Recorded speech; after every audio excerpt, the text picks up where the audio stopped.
Hello, I'm Stephen Hamilton, board-certified criminal defense attorney practicing in Lubbock, Texas in the South Plains. Today's video clip is a continuation of some of the other ones that we've been talking about dealing with field sobriety testing in DWIs.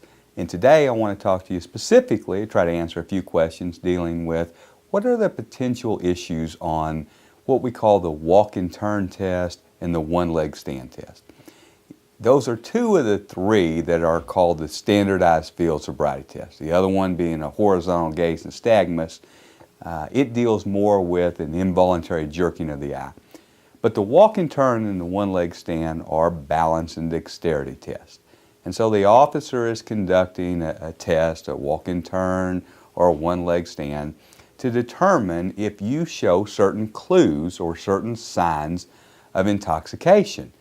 Well, if you think about it, that can be really problematic in a couple of areas. Number one, what if you have medical conditions? People who have bad knees, bad backs, bad ankles, have had football injuries, have real problems doing these balance and dexterity tests. So that's one of the areas that we want to look at, medical conditions. The second is, what about the location of the condition? Even the officer's training manual tells him to do it on a smooth surface, and yet I've seen these walk and turn and one-leg stand tests done on the side of the road where there's gravel or other areas of chopped up concrete, things like that. So we want to go out and look at those areas where you did the field sobriety test, because that can be an issue in your performance. What else can affect the performance in the balance and dexterity test? What about the instructions by the officer? A lot of people think when we're talking about a walk and turn test, it's just, I'm going to walk up a ways, the officer's going to tell me to turn around and I'm going to come back, and he's going to see how I'm walking in a normal manner, like I do on an everyday basis. That has absolutely nothing to do with the clues that the officer is looking for in the walk and turn and one-leg stand.